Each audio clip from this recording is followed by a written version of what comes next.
नमस्कार दोस्तों, मैं एस्ट्रोलॉजर सचिन स्वागत और अभिनंदन करता हूं अपने सभी प्रिय दर्शकों का। पवित्र ग्रह देवगुरु बृहस्पति, शुभ ग्रह देवगुरु बृहस्पति 29 जुलाई 2022 को यानी शुक्रवार के दिन वक्री होंगे। 24 नवंबर 2022 दिन गुरुवार को सुबह लगभग 4:35 पर मार्गी हो जाएंगे मीन राशि में। बृहस्पति जब वक्री होंगे तो क्या परिणाम मिलेंगे, ये निर्भर करेगा आपकी जन्म कुंडली में ग्रहों की स्थिति क्या है। विवाह, मांगलिक कार्य, इन सब चीज़ों पर खर्चा हो सकता है। धन कमाने के रास्तों में थोड़ा-सा विलंब या देरी संभव है। कुछ उतार-चढ़ाव जीवन में सभी 12 राशियों वालों के आएँगे। वक्री का अर्थ होता है उल्टी चाल। जब भी गुरु वक्री होता है, तब शुभ और मांगलिक कार्यों में देरी या मांगलिक कार्यों पर ज़रूरत से अधिक खर्च करवा देता है। आमदनी के रास्ते में बढ़त नहीं होती है। गुरु संतान, धन, शिक्षा, विवाह, ज्ञान, धर्म के कारक ग्रह हैं। किस राशि को क्या देने वाला है वक्री गुरु और क्या उपाय करना चाहिए, ये मैं आपको इस वीडियो में बताऊंगा। यह जानकारी चंद्र राशि और नाम राशि पर आधारित होगी। आप सभी लोग चैनल को सब्सक्राइब कर लें, बेल आइकन के बटन को दबा दें। फेसबुक और इंस्टाग्राम पर भी आप हमें फॉलो कर सकते हैं। बात करते हैं आपकी राशि की। कुंभ राशि। सबसे पहले ये कुंडली आप देखिए। इस कुंडली में गुरु जो हैं वो सेकंड हाउस पे बैठे हुए हैं। यहीं पर ये वक्री हो जाएंगे। दूसरा एक इंपॉर्टेंट ग्रह है जो 12वें घर में बैठा हुआ है, जहां पर 10 नंबर लिखा हुआ है, वो है शनि। ये दोनों ग्रह वक्री अवस्था पे हैं। तो कुंभ राशि को शनि की साढ़े साती चल रही है। कुंभ राशि शनि के साढ़े साती के प्रभाव में है। तो अब संघर्ष और बढ़ेगा। मेहनत और कोशिश निरंतर चलती रहेगी। अब आराम नहीं मिलेगा। अब काम बढ़ेगा, मेहनत बढ़ेगी, आपको परिश्रम करना पड़ेगा। अब पैसा ज्यादा मेहनत करने पर आएगा। पैसा आएगा लेकिन धीमी गति से आएगा, मेहनत तेज हो जाएगी। एक नजर में आपने गोचर कुंडली को फिर से देखिए। इसमें दो विशेष ग्रह हैं, जो दो दो बड़े ग्रह हैं जो वक्री होकर बैठे हैं। शनि की तीसरी दृष्टि गुरु पर पड़ रही है। शनि की तीसरी दृष्टि गुरु पर पड़ रही है। तो कहीं ना कहीं धन कमाने और जोड़ने में परेशानियां तो आएंगी। मैं ये नहीं कह रहा हूं कि जीरो हो जाएगा, परेशानियां आएंगी। वाणी का प्रभाव आपको बढ़िया रखना होगा। जुबान मीठी रखनी होगी। सही फैसले लेने होंगे। कम्युनिकेशन को बढ़ाना पड़ेगा, तभी पैसे की स्थिति मजबूत होगी।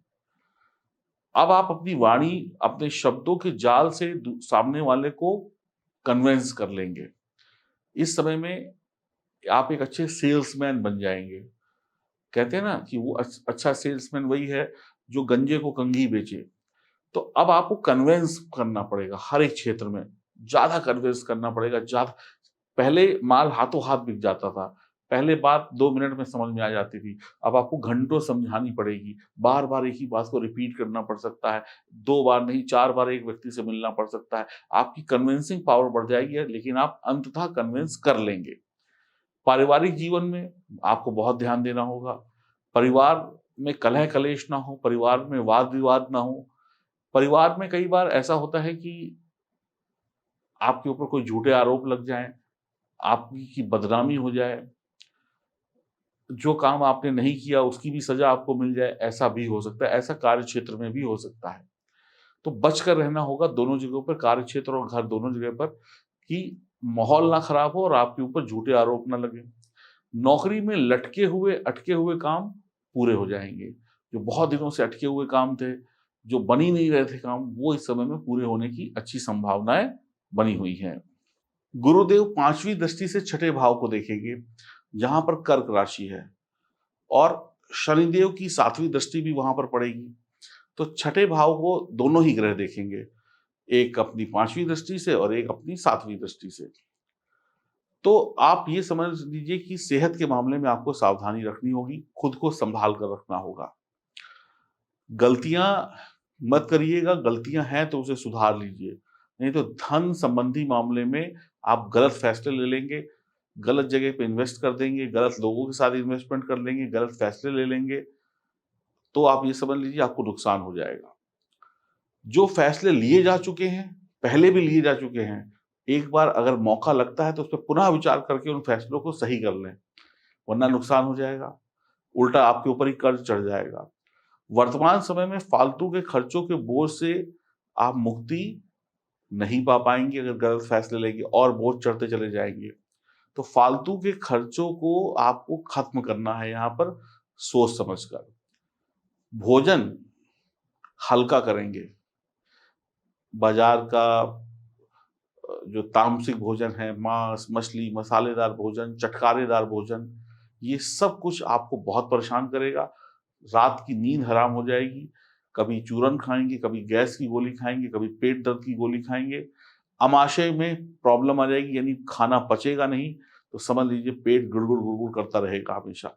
वक्त बेवक्त भोजन ना करें। शत्रु पक्ष आपके ऊपर हावी नहीं होगा। बस इस बात की आपको सहूलियत है कि शत्रु आपके ऊपर हावी नहीं होगा। अगर आप घर, वाहन, दुकान या कुछ ऐसे महत्वपूर्ण कार्य करने के लिए लोन लेना चाहते हैं, तो इस समय में बैंक वगैरह में आपकी फाइल पास होने की चांस बनते हैं। कोई ना कोई जान-पहचान वाला आपकी मदद कर देगा, कि कोई ना कोई आपका गारंटर बन जाएगा, या कोई ना कोई जान-पहचान वाला ही आपको छोटा-मोटा लोन दे दे, या वो आपकी सिफ़ारिश कर दे। काम में जल्दबाज़ी नहीं करनी है, आपको अपने हुनर का पूरा परिचय देना है, अपने हुनर से लोगों को चकाचौंध करना है। काम धीमे-धीमे परिणाम देंगे, जल्दबाज़ी बिल्कुल नहीं करिएगा, नहीं तो और हानि होगी। भाग-दौड़ बढ़ जाएगी, कुछ ऐसे काम होंगे जो पूरे नहीं भी होंगे, तो उसको लेकर माथा मत पीटिएगा। पर प्रयास में आपको कमी नहीं करनी है। आप फेल हो जाएँ, लेकिन फिर से आपको उठना पड़ेगा। बढ़िया मैनेजमेंट करें, बढ़िया प्लानिंग करें। पैसे का प्रबंधन, पैसे का मैनेजमेंट, लेना-देना, खर्चा-पानी, इसको बहुत तरीके से आपको करना होगा, और स्वार्थी ना बनें, सिर्फ़ अपने बारे में ना सोचें, सिर्फ़ अपना भला करने के चक्कर में दूसरे का नुकसान ना करें। स्वभाव में दोस्तपन लेकर आएँ, अपनापन लेकर आएँ।